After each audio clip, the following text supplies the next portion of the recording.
Jelani, Hey, Liana. good morning. Good morning to you and good morning to everybody at TDF. Hi, I'm Yes. Jelani Remy coming to you live from Sardi's restaurant in New York City. Behind me, you see these legendary pictures of folks of yesteryear. I am Jelani Remy, currently playing Goldie Wilson, Marvin Berry in Back to the Future, and I'm joined by the beautiful Liana Hunt.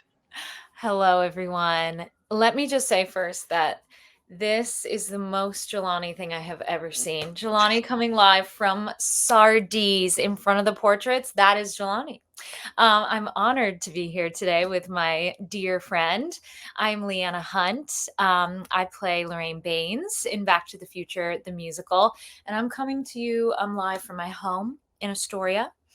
Um, let's see. My little description. Today I'm definitely giving sort of retro Lorraine Baines tennis chic. I'm a brunette in her little tennis sweater, giving Lorraine vibes. I Jelani. agree. I think going off of what I see of you, Leanna, you are this beautiful beauty. You Oh. look like a gorgeous like Snow White, I love the green detail of your wonderful like sweater with your pods. It's giving high fashion. Thank you. Thank you. I try. I aim. You're giving gorgeous Goldie Wilson with the gorgeous chain, hints of Goldie Wilson, Thank you. Jelani magic, just glowing as always. TDF, I'm trying to Handsome. give you some melanin. I'm giving you a nice melanin skin hydrated with jojoba oil. Um, Ooh, I'm giving you a nice tan shirt with my gold chain. And again, I can't believe I'm coming to you live from Sardi's, where I did a lovely talk back. And I got to talk to folks that are seeing a bunch of shows here in New York, and they saw our show last night. So I got to talk to them about what they saw and their experience. And I love that because you sort of meet the fans, you meet the people that are supporting Broadway. So it was really cool to do that. But then I realized I had to come talk to my friends at TDF, so I hopped downstairs in this little room lovely. of parties. Lovely. That is so Jelani. Okay, Jelani, we have our first question. we sure do. And the question is, how well did you know the movie Back to the Future before signing on to the musical? I'm very young, so so no, of course, who doesn't know Back to the Future? It's an iconic American story, I think, and I remember watching it with my brothers when they were babysitting me, and falling in love with Doc and how zany he was. Oh. And so when the show came about, I sort of had an idea about it, but I didn't know how it was going to translate to stage. So that's been the best sort of thing of making this iconic movie come to life, and then putting myself into it, which is really cool. So how to sort of make this character Goldie, that was a sort of, he's a great character in the movie, but then in the show he becomes this like sort of like go-getter underdog storyteller to get the whole audience sort of in a revival sort of mode. So that's been a fun sort of responsibility. And then playing Marvin Berry, how to make that character come to life on stage, and make it something that people can remember, and something that that the fans of Back to the Future are going to appreciate, but also the fans of Broadway are going to embrace as well. Did you know the And movie as well? Did you know the movie? Yeah, so I was a kid in the 90s, and my brother and I grew up on this movie, watching it on VHS. I guess I'm not that young. On VHS in our living room. It was such a staple, growing up. But I hadn't seen the movie for years. I mean, I feel like I watched it all the time as a kid, and then years went by and I hadn't seen it in so many years. And so when the audition came in, looking at it as an adult and thinking about me as the character of Lorraine Baines, who I loved as a kid, but I had never put myself in her because I was really little when I watched it. And so I had to rewatch it and look at it as an adult and say, is this a fit for me? Which was so great because then I fell in love with it all over again as an adult. And I was like, oh my God, I would die to play the role of Lorraine Baines. Like, let me at her. Of course, hugely intimidated because like you've said, these characters and these roles are now so iconic and iconically created by the stars who created them, Leah Thompson. So I was so intimidated, but I was also like, I wanted to take a stab at it. I Which love Lorraine. you're so Uh, good. I have a oh, question. Like I have the role of Goldie Wilson and Marvin Berry, right? But like looking at your show, like you also play, old like Lorraine present and Lorraine in the past. yeah. What is that like? Like how Oh man. sort of channel that? Oh look. Wait, No, it's our next question. Jelani, you like I'm T. I am TD. you are TDF at Sardi's. I'm not surprised. Wow. That's Okay, perfect. So I'll take that gorgeous question you served up to me, and so has TDF. Yes, so you play Goldie and Lorraine in 1955 and 1985, two remarkably different eras. Do you approach your characters differently in each time period? Um, yes. So when I start my show, you meet me first as 1985 Lorraine Baines. Then we travel back in time to 1955, and I'm 17-year-old Lorraine Baines. And then at the end, we go back to 1985, but a different version of Lorraine Baines. So I kind of think of it as like these three different versions of this person I get to portray. And when we first meet my character, I mean, it's tragic, and her circumstances are really tough and tragic, sad, but as an actor it's so much fun. I love it because I feel like I get three different characters to play. I mean, they all are Lorraine, but if her life, had taken different courses. So 1985, their family, uh their family is no one really communicates. No one, there isn't a lot of love there. I'm sure it's there, but it's stunted. The relationship between her and her husband George is tough. You get the sense that they haven't had a meaningful conversation in decades, mm, um, and they're kind of missing each other. Everyone in the family is just kind of missing each other. And Lorraine has a drinking problem. I think that's how she copes. The vodka.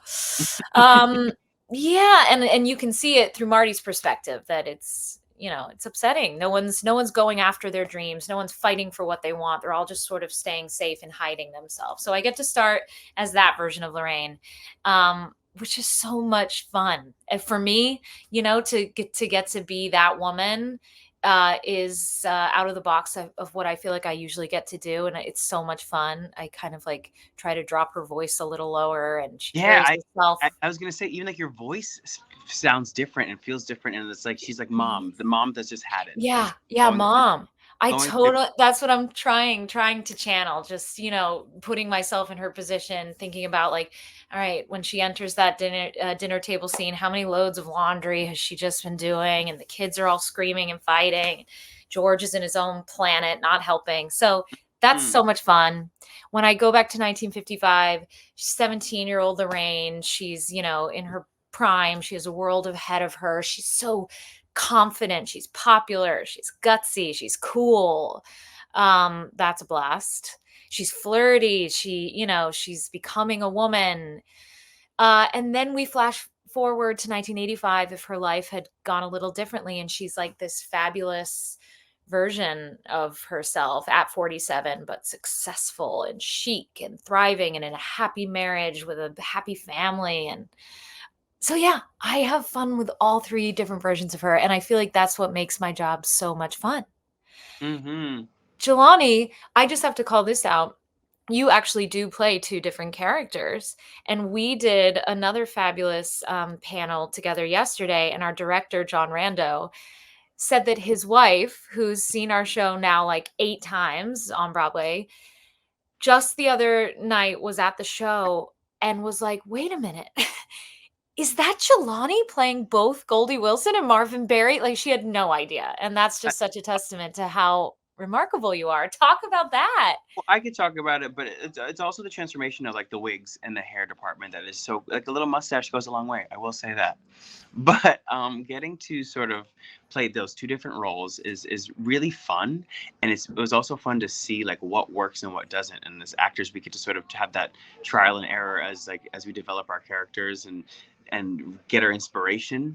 But for the top of show, I get to play old Goldie, so like I feel like he's confident, he's settled, he's sure, and he's on the campaign trail. You know, Right. he's down for the cause. And then you go back in time and meet him where he's working in a diner, and I feel like he's respected, but something's not lined up for him yet. And it takes George. It takes him to inspire somebody else to realize he can do it himself. Mm. You know, it's sort of like okay, well, I tell George he's got to start, now I have to. So it's a sort of like that's when his change happens and he gets focused and he can do it. And it was Marty that sort of sparks that in him, and then he brings it to George. It's kind of weird, the exchange of the positivity and the exchange of like the Mhm. focus. And then Mhm. for me as Goldie, after I get it, I then want to share it to everybody I run into and say, no, you can do it, no, you can do it. And I feel like that's the end of where you got to start somewhere goes. But it's definitely fun to be able to step into these different characters. Like, and then you go to Act Two, and Marvin Berry's like that cool guy in the band. Yeah. That's just like, you know, he's like Unk on the block. Like, that's literally what we're Ah, transforming into Unk. You know what I mean? Unk I on the love block. it. And it's sort Totally different energies. It's yeah. like, yeah. And if I can convince my director's wife that it's different, that honestly is Hello? TDF. I've done it. I've made it. What a She's compliment. Hey, Liana, do you geek out when you see the DeLorean? And have you Mm. ever been inside? Oh, wow. Yes, and if you can go on, I just saw a photo of Liana inside of the DeLorean looking absolutely smashing in members only jacket. Oh Hashtag. my gosh. Yes, literally, we just did a photo shoot for these fabulous members only jackets we got at Back to the Future that say Back to the Future. They are so like they're giving 80s fabulousness. And yes, I had my members only jacket on. We were doing this photo shoot with the DeLorean and they said, "Mom, hop inside." And I died because it was my first time in the DeLorean. I was like, the DeLorean is very sacred in our theater. I would never just assume I could get in it. So I was like, "Are you sure?" And as soon as I got in it, I was like, "Oh my God, I've never felt cooler in my life." Yes, absolutely. I geek out. I specifically remember the first time in tech when I was able to run out in the house and watch it time travel for the first time. I lost my mind. What about you? Yeah, I mean, this show is for the nerds, and I'm a nerd. Yeah. The, the fact that we're able to have a DeLorean on stage is beyond, but then also what we're able to do with it, special effects and the plutonium is super super cool. And no, I have not been in it, but like I still am watching it in awe. You know, I just get to watch Yeah. it in awe and get to see, you know, like the crowd's reactions to it, and there's the visceral like just the how happy and how like shocked people are that we're able to do this on stage. And I just think it's so cool that we get to, you know, be the future of Broadway with the technological advances we have. That was a big No, word. truly. It's I always say it's like because Broadway magic has always been a thing. I remember when I saw Beauty and the Beast for the first time and saw the transformation from Beast to Prince. That was Broadway magic. I was blown away. Our Broadway magic is like of 2024. It's giving you like you're in the experience. You know what I Yeah. mean? Giving in It's the experience. But I it's think we really should start wild. to get Jelani in the DeLorean. Can Well, we do? hello, it's time to get you inside. Don't you think? Yeah, absolutely. It's time. TDF, I'll report back. Yeah. We'll work on it. Okay. Back to the Future fans are very enthusiastic. Have there been any memorable audience reactions? Well, I mean, I just love seeing people that are at the show for their 18th plus time, Yeah. right? Yeah. They sit in the same seats, or they come to the stage door, and we get to sort of build these relationships with these fans that love the show so much because there's so much to see, but also I guess how it makes them feel. And we get to sort of build these friendships with these wonderful people that are supporting us and see something different every show. and we Yeah. get to connect with them otherwise. And I think that it's cool to bring them something nostalgic that they connect with, because Back to the Future is so sacred to so many people. It's cool that they keep coming back for more, right? Yeah. Yeah, And they bring absolutely. friendship bracelets. You Oh, know what I I know. I have a little, bowl of all my friendship bracelets in my dressing room We that I've love gotten. them, love them, love. Um, yes, I do actually have a couple favorites. So, audience reactions. One of my favorite things about doing the show is we can feel that when the audience is really with us and really invested in the story, and I feel like that, always starts to sort of simmer and come out when, George stands up to Biff, when Biff sort of has my character Lorraine and is, roughhousing her and trying to take advantage of her, and George stands up to him for the first time.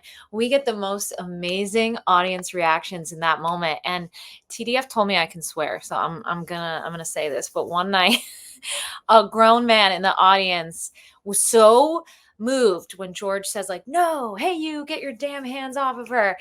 You could feel that this audience member was so invested that he just screamed out, fuck him up, George, at the top of his lungs.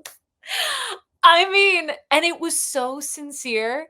This man was just like, and that happens, not that exact version, brilliant version, but a version of it happens all the time. One a couple nights ago, so another grown man yelled out, "Come on, George!" And then Mm, last night it was like he said, like, "You get your damn hands off of her," and the whole audience was like, "Yes, yes!" Like mm, they were so with him. yeah. It's so amazing, and then, when George and I finally come together and kiss, sometimes, especially if there are a lot of kids in the audience just screams, and it's just like it's so magical, and I it's have a question. so yeah. That distracting when they, because they go nuts when they, I love that the students get to have their like immediate reactions when people are kissing, and it's, but Mhm. the sound that comes out of it, the screams, like what is that like to do?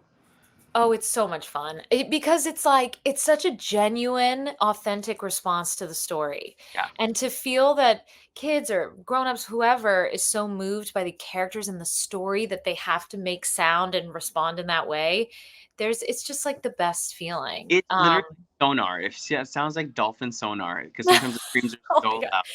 loud. You But one other moment that I love, the reactions are really, can get really great in this moment, is the bedroom scene between me and Marty when I first 17-year-old me first meets my son, Marty.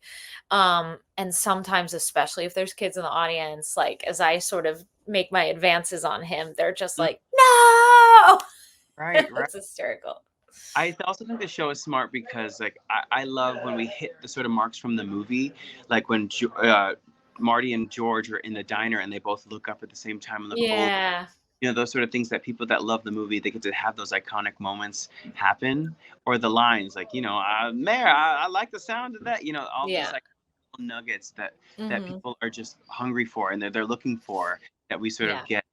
get with the show is really cool. But Yeah. most recently, I love a few nights ago during the Power of Love, some man just shot up out of his seat and was just dancing and Oh, grooving. yes, I remember And that. the fact that he did it by himself, didn't care about anything else, just had to get up and start dancing. And like, Oh, if God. you if you like it, I love it. Do you know what I mean? He felt really moved him to be able to get up out of his seat at the Yeah. theater and jam out. So that's really cool that we are able to do that, and it's valid and it's welcomed. And even how the kids react to the bubbles that happen during the prom scene, Oh, yeah. everybody gets to react to the bubbles. It's a sensory, it's a Yeah. wonderful sensory experience. Yeah, absolutely. So there are many laugh out loud moments in Back to the Future, and cast members are always cracking each other up. Leanna, have you ever broken character on stage? Um, okay, actually, no, I don't think. Oh gosh, I think there was actually just one time. I do this is, yeah, I feel like, this is more like for Roger and Casey. Some of their bits, they spend so much time with each other on stage, and they get to do a lot of improv, and I mean, their relationship and banter is so great, and sometimes they do crack each other up. For me, I think I really try to with my character, I have a responsibility to kind of carry the story and the heart. I think that's my character's role in the show. So I'm pretty locked into that, and on that journey for the show. And I really try to just stay, grounded in that, but and hold it down, because there's our show is big and zany and there's funny things that happen all over the place, but I do kind of feel like I have to, try to stay rooted for my Hmm. character. But there was one night actually, this might be the only thing that really got me in the first family scene with the McFly family. Linda is my daughter, has all these tortilla chips, and she's eating chips in that scene. And there was one night where something happened. I think it was Amber Ardolino, yes, who was playing Linda at the time, and the bag exploded or something, and chips went flying, and there was a big giant tortilla chip that landed in my bang, and I kept moving, and there was a chip flying in my face, and I couldn't understand where it was coming from, and I have to drink this glass of vodka, and the chip was still there, and I'm trying to get the chip out, hit me in the face, and I think I did actually have a moment for the chip. That was That hysterical. got me. I could That barely sing, to be that's honest. live theater at its Yes. finest, I'd say. I mean, I think my character provides a lot of comic relief, so I get to sort Yeah. of self laughter in the show. Yeah. But I remember, like in previews, Mustache Gate, like there was a lot of Oh. error making me Marvin Berry and having the mustache stay on my face because I'm a Muppet of a human, and I'm Oh, very expressive God. with my mouth and trying to sing, and like the poor little floppy mustache would just like be anywhere. It'd become like an eyelash at some point. You know what I mean? Like it would be all over the place, and I laugh because the cast around me would be like looking at me like how like I had foreheads. It's just So, this it's fabulous because 'cause you're standing on the bandstand and we are all staring at you, and yeah, it had a moment in previews. It was a journey. Mustache Gate Yeah, 2024. Mustache Gate. Oh gosh, that was good. I remember that well. What a time! What a time! Ooh, my goodness. Okay, Jelani. The Enchantment Under the Sea dance figures prominently in Back to the Future. What was your most unforgettable high school dance experience? Oh, Wow. wow. I mean, Wow. I was prom king 2 years in a row. Of course you were. Yeah, so that was pretty major.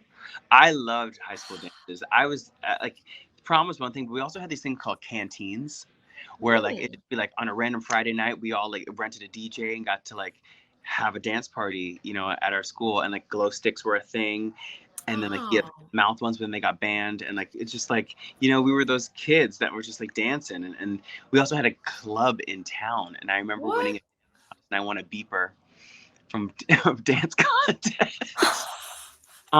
So yeah, that's my high experience for sure. But it's nothing like the Enchantment Under the Sea dance. Wow. No, that's much better than mine, honestly.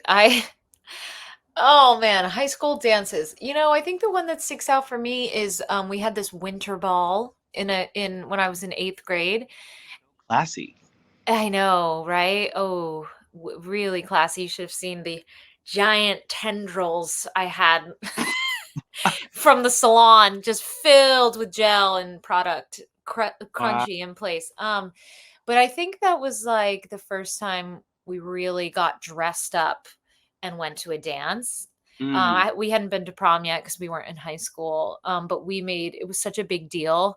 I think me and all my friends, we got ready together. Everyone had their appointments at the hair salon in town to go get, The crispy Tindle. curls, crispy curls, with sparkles. And then we just had a blast. We all went together.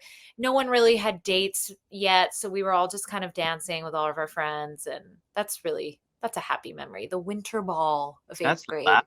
Now you're at the Winter Garden. How full circle. Wow. I mean, in New Jersey, North Jersey, we just do it, a little differently. We do like Yeah, the yeah, dance. yeah.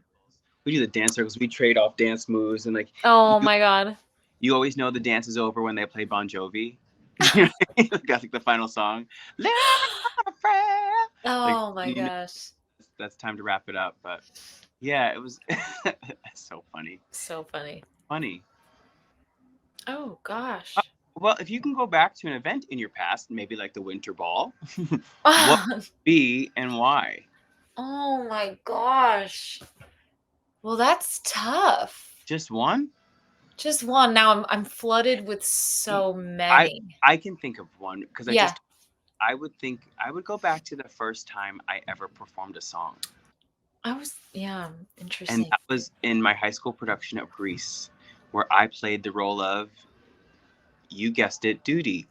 And and I sang Magic Changes for people in our school assembly. And like, I'll never, like, I just want to go back to that moment and just rewatch it because like I never felt a rush of that. Like that was the first time I got bit by that theater bug and knew that it was something I wanted to do.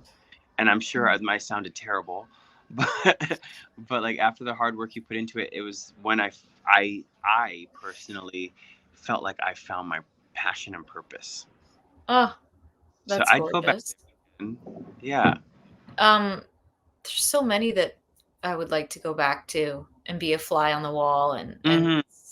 but you've inspired me because I remember the first time I was really on stage was at this like local summer theater day camp where it was we the kids went to the theater all day and we had to come up with our own show. We had to create a show and we had to build little sets and make our costumes and come up with our characters and then we performed it for all the parents at the end of the week and that for me was the first time that I felt that bug and felt what it felt like to perform in front of an audience. And I want to go back to I really want to feel what it felt like to have no inhibitions, that magical thing of when you're a kid and you just believe you can do anything without, you're not watching yourself yet. You're not judging your performance yet. You're just like, you're big, you're bold. You might have been bad. I probably was bad, but it didn't matter. Mm-hmm. And I just want to I want to go back and feel that for a bit just to remind myself of, right, that feeling. Mm-hmm. Oh, 100%. yeah, I magic. mean, time I can go back to when I tried to sing a Clay Aiken song in a talent show, and I was not ready to sing it. And my voice was changing, and like Oh, I, these magic I, changes. I would go back and pick a different song. That's what I would go back to. I would pick a different song. And Clay, I got to meet Clay Aiken the other the day. other night? Uh-huh. Embarrassed to tell him. I was too embarrassed even to bring it You up. should have told I him. hey Clay, I bombed on your song when I was 14. What do you say? Oh my god. If I if I could tell oh, we See, lost. that's Clay Aiken. Clay Aiken just took over my phone. See? I told Clay Aiken that I saw him when the top 10 Oh, did I do something? Can you hear me? I can hear you. Oh, It's Clay Aiken. He's in our phones. Siri off. When the world wasn't Hold on, please. upside down. That's Clay Aiken. Can you hear me? Yeah. That was wild. Siri just spoke to me. I don't need you right now, Siri. We're gonna move on because Clay is TDF, with us. Clay is TDF, all speaking. good. TDF, we're all awakened. We're all awakened. Great, moving on. Oh, Okay, Jelani, I have a question for you. yeah.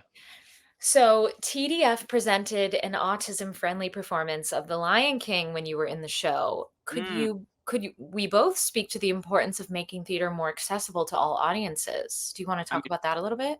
yeah, those autism-friendly performances are probably my most coveted experiences because to be able to give our gift to anybody, everybody, and the show be catered to that. Like it's just so special to include these beautiful people and to have them and their families just be able to relax and enjoy a show and to be able to react, and everything is there for them, any quiet stations they may need, any sort of like toys and like anything that sort of helps with their sensory and for us, like it's just a rush of joy. And it's the show. What they do is the lights are not as bright, the sounds are not as loud, there's no like flashes, no booms, it's just about the story.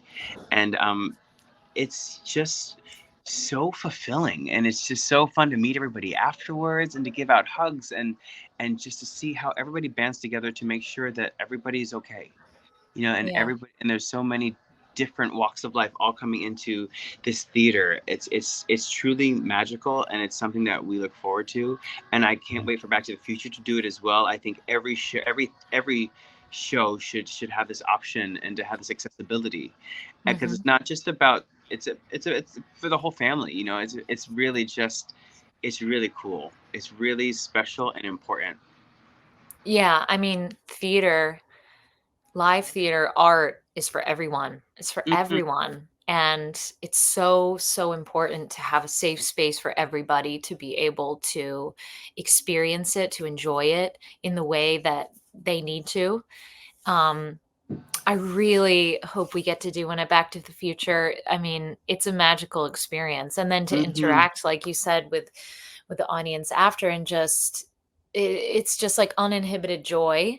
Yeah, And yeah, it's so, so gratifying for us as performers to feel that. yeah. I remember hearing them scream, "Simba, Simba, Oh, Simba!" yeah, See these iconic characters, so I do hope that they get to say Marty, or I know. and Doc. It's really like, I think as an artist, everybody should have that experience too, because it's Mhm. just as gratifying for us as it is for the families that get to come. Yeah, It's really something that stays with you. So I'm yeah, grateful for TDF for putting it together, and how thoughtful they are with putting it together, yeah, making sure that everyone, like you said, has that safe space for theater. yeah. Hey, have you been to the red steps at the TKTS booth?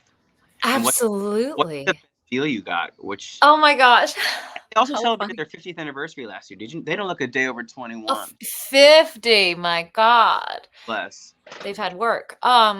I've been to the TDF and I've gotten great deals, especially last minute tickets for friends in town, or if our box office has a long line, I'm able to run down there and just pick up some tickets. And everybody is always so kind and helpful there. But I think the best deal I got was, oh man, what's that scary play that was at the Longacre? Oh, you mean Sleep No More? No, no, no, no. There's No, another play. The Longacre. On the name of it right now, but I've gotten tickets to that one at TDF. I've also gotten tickets to Six. Like I love TDF. It's Yeah. yeah. Why am I forgetting that? It's gonna come to me when. TKTS. Oh my gosh, TKTS has such strong, oh, Grey House. Grey House. That's the Ah, there it is. There it yeah. is. Thank you. TKTS has such fond memories, holds such fond memories for me because my mom, when I was a kid growing up, I was really lucky. She would take me to New York City with her whenever she came for a business trip. And we would always see Broadway shows because I knew from really early on that I was obsessed with Broadway and theater. And we are from Vermont, from a really small town, and there isn't a lot of theater to see where I grew up or do. And so I was so hungry for any chance to see shows. So every single time we would come to New York, our routine was I'd work with her all day. She had these little buying shows she would go to at the Jacob Javits Center. And then we would go to the TKTS booth and get in line. It was always a huge long line, so many people trying to get tickets. It's fat, and we would look at the board, and one person would wait in line and the other would go up to the board and say, "Okay, they've got run back. They've got this for this much. They've got this for this much." So we loved it. We would always be like, "Well, that's a better deal, but I really want to see, Sutton Yeah. and Little Women. Is that on the board?" So I don't remember what our best deal was, but we loved it. That was absolutely such a staple of our like New York City trip routine. It's a thrill. It's a thrill. Yeah, It's a staple of like a New York City experience. You go to the booth, you totally. know it's playing, you go see any show. I Yeah. also remember getting a great deal because Erica Jane was in Chicago, Oh and my gosh. everybody who knows me know that I am a Bravo fan. Oh my gosh. Bravo, Bravo, Bravo. I love it. So the fact that my girl was over in Chicago, I had to rush Wow. to TS and get a good seat to go support my girl. Absolutely. Oh my gosh. Last question. Whoa. Be each other's casting directors. What role would you put the other in? Okay, but we got to talk about it like a role currently on Broadway. Like we're talking about any show. Anything. And Anything. Let I'd put you in everything. You are such, Oh, like, Jelani. but not just that. It's who you are as a person too that speaks volumes. It's what you bring into your dressing room, the stage, anywhere. Like I just think that you are just the bee's knees.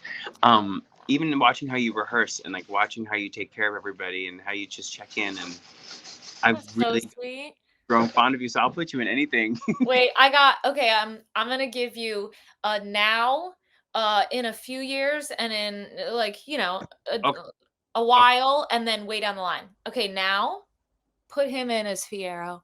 This man Oh, is sexy. This man is oozes just like, charisma. I would die to see you as Fiero. The okay. vocals, I received that. I received that. the, Right now, for you, if the show currently running on Broadway, I would, I would love to see you with Anne and Juliet. oh my god, I haven't seen that yet. I think you'd be a great Anne. I'd also love to see you as Roxy, just because Ah! I do think you'd be a great Roxy. Thank you. I do. I You do. know, I think you'd make such a great Harold Hill in a while. I wanna see it. Please forgive me if you will. Huh? Oh! Sure. I wanna see it. Wow. I wanna see Harold Hill. Yeah. 'Cause, like, you could sell me anything. Like, Jelani could sell me anything. Blessed. Blessed. Okay, what about okay, Astonishing? I want to hear you sing that too. I do. I really do. I'm so sad I wish I could have seen you in Newsies, but I mean, Oh. get me wrong, I've watched the clips. Um, Would you consider a Mama Rose? wow. Maybe. I want Maybe. it. No, nothing is off the table. Nothing's off the table, and the point is I also wanna see you in everything. Like, I'd love to hear you sing Journey to the Past. Like, you know what I mean? Like, you could sing the phone book, and I would listen. Right back at you. I want it Uh, all. Truly. huh. Huh. Hmm. Hey, TDF, is there a role you want to see us in? Let us know. Let us know and put us in, But coach. spending your time with us, we were so happy to do this. And again, I can't thank TDF enough for making theater accessible. And so I'm Jelani Remy, and I am Liana Hunt. you can catch us at the Winter Garden and Back to the Future. And we'll see you in the future. Ooh, yes, come see us. Thank you so much for having us. Bye, Jelani. I'll see you tonight. Bye. See you in a bit. Bye, TDF.